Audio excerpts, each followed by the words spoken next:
Welcome to learn murals. ഇന്ന് നമ്മൾ വരയ്ക്കാൻ പോകുന്നത് ചുമചിത്രങ്ങളിൽ കാണുന്ന വളരെ പ്രധാനപ്പെട്ട ഒരു ആഭരണമാണ് ഉദരബന്ധം. ഉദരം എന്ന് പറഞ്ഞാൽ വയറെന്നാണ് അർത്ഥം. വയറിന് മുകളിലൂടെയായിട്ട് വരയ്ക്കുന്ന ഈ ആഭരണം സാധാരണ മെയിൽ ക്യാരക്ടേഴ്സിനാണ് വരയ്ക്കാറുള്ളത്. ഫീമെയിൽ ക്യാരക്ടേഴ്സിന് ഇതിന് പകരമായി വരയ്ക്കുന്നത് ചണ്ണവിരം എന്ന് പറയുന്ന ആഭരണമാണ്. ചണ്ണവിരത്തിൻ്റെ വീഡിയോ നമ്മൾ ഓൾറെഡി അപ്ലോഡ് ചെയ്തിട്ടുണ്ട്. ഡീറ്റെയിൽഡായി ട്രഡീഷണൽ മ്യൂറൽ പെയിൻറ്റിംഗ് പഠിക്കണമെന്ന് താല്പര്യമുള്ളവർ ഈ നമ്പറിൽ ബന്ധപ്പെടുക. ലേൺ മ്യൂറൽസ് ഷെയർ ചെയ്യുന്ന വീഡിയോസ് എല്ലാം നിങ്ങൾക്ക് ഉപകാരപ്പെടുന്നുണ്ടെന്ന് വിശ്വസിക്കുന്നു. നമ്മുടെ ചാനൽ ഷെയർ ചെയ്യാനും സബ്സ്ക്രൈബ് ചെയ്യാനും മറക്കരുത്. അപ്പോൾ നമുക്ക് തുടങ്ങാം. ഉദരബന്ധം വരയ്ക്കാനായി ഞാനിവിടെ ഒരു ബോഡിയുടെ ഷേപ്പ് വരച്ച് വെച്ചിട്ടുണ്ട്. ചെറുതായിട്ടൊരു ഔട്ട്ലൈൻ ഇട്ട് വെച്ചിരിക്കുകയാണ്. ഇനി നമുക്കിവിടെ എങ്ങനെയാണ് ഈ ഉദരബന്ധം വരയ്ക്കുന്നതെന്ന് നോക്കാം. വയറിൻ്റെ ഈ ഒരു ഭാഗത്തായിട്ട് വരുന്ന ആഭരണമാണ് നമ്മൾ ഉദരബന്ധം എന്ന് പറയുന്നത്. ഈ ഒരു ഭാഗത്തു നിന്നായിട്ട് നമുക്കിങ്ങനെ ചെറുതായിട്ടൊന്ന് ഔട്ട്ലൈൻ ഇടാം.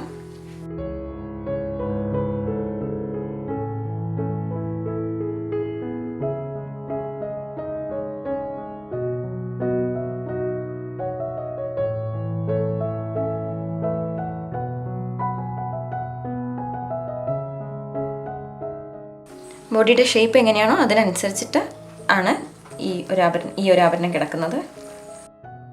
ഇനി നമുക്ക് ഇതിലുള്ള ഡിസൈൻസ് എങ്ങനെയാണെന്ന് നോക്കാം. ഈ ഒരു സെൻറ്റർ പോർഷനിലായിട്ട് നമുക്കിവിടെ ഒരു നായകമണിയാണ് വേണ്ടത്. അതുപോലെ ഈ നായകമണിയിൽ നിന്ന് ഈക്വൽ ഡിസ്റ്റൻസിൽ രണ്ട് സൈഡിലായിട്ടും വേറെ രണ്ട് നായകമണികളും കൂടെ.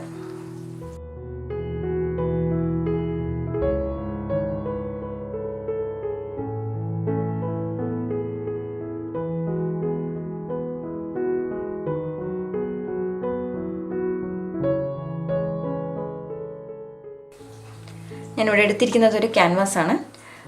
വളരെ ലൈറ്റായിട്ടാണ് ഞാനിവിടെ വരയ്ക്കുന്നത്. നമുക്കിത് റെഡ് ഔട്ട്ലൈൻ ഇടുമ്പോൾ ക്ലിയർ ആയിട്ട് കാണാം.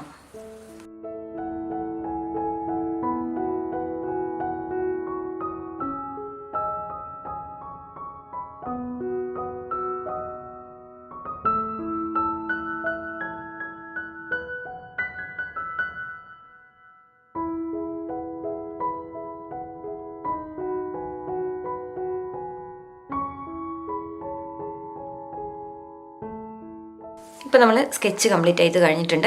ഇനി നമുക്കിതൊന്ന് റെഡ് ഔട്ട്ലൈൻ ചെയ്യാം.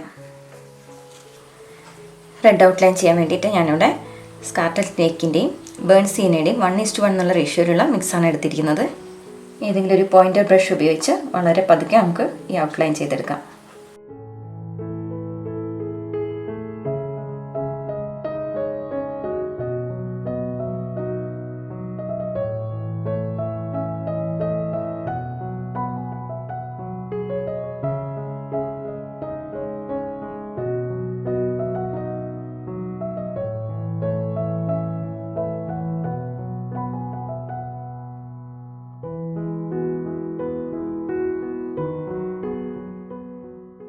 ഇതുപോലെ രണ്ട് തരത്തിലുള്ള നായകമണികൾ വെച്ചിട്ടാണ് നമ്മളിവിടെ ഈ ഡിസൈൻ കംപ്ലീറ്റ് ചെയ്യുന്നത്.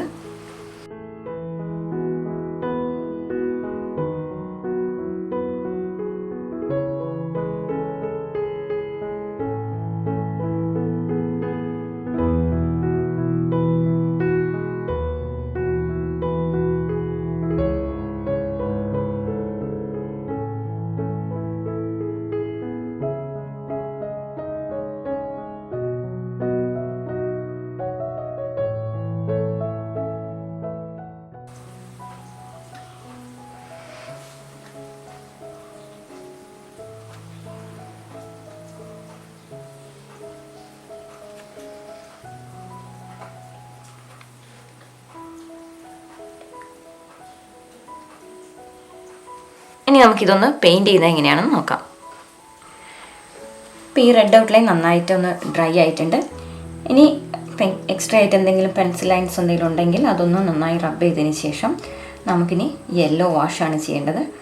ഓക്കർ യെല്ലോയാണ് ഞാനിവിടെ വാഷ് ചെയ്യാൻ വേണ്ടി എടുക്കുന്നത്.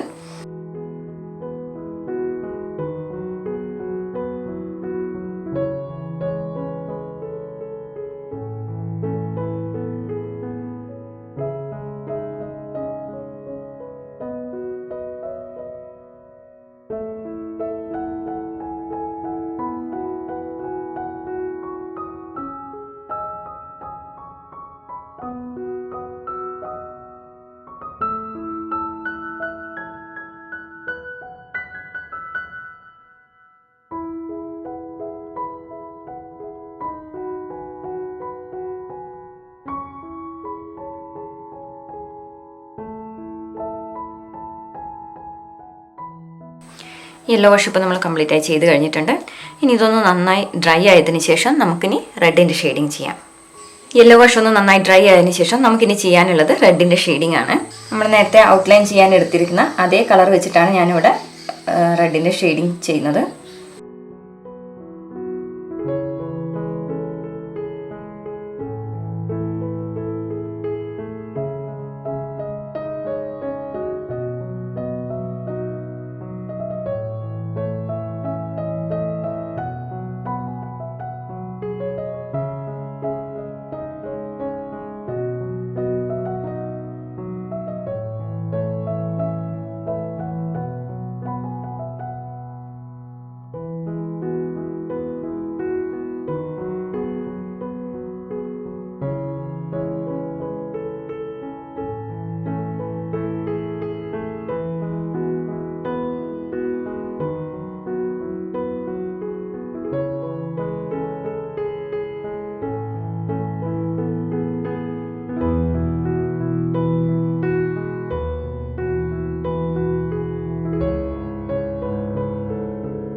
ഇപ്പം നമ്മൾ റെഡിൻ്റെ ഷെയ്ഡിങ് ആണ് ചെയ്ത് കഴിഞ്ഞിരിക്കുന്നത്.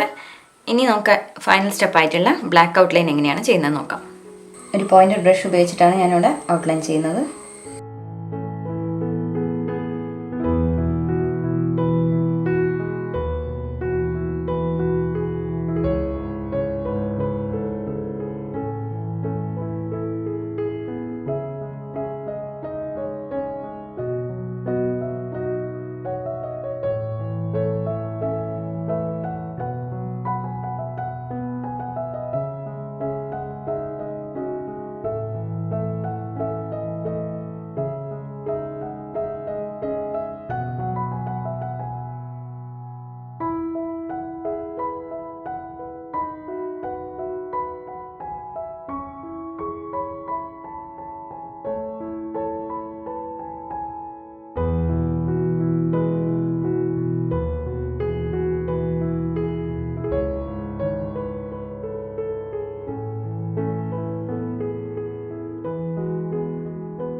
ഇപ്പോൾ നമ്മൾ ബ്ലാക്ക് ഔട്ട്ലൈൻ കംപ്ലീറ്റ് ആയിട്ട് ചെയ്ത് കഴിഞ്ഞിട്ടുണ്ട്.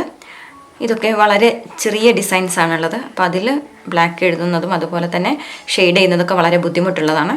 അപ്പോൾ അതുകൊണ്ട് ആദ്യമേ ഈ നായകമണിയൊക്കെ ഒന്ന് പ്രാക്ടീസ് ചെയ്തതിന് ശേഷം ഈ ഉദരബന്ധം ഒന്ന് പ്രാക്ടീസ് ചെയ്ത് നോക്കുക.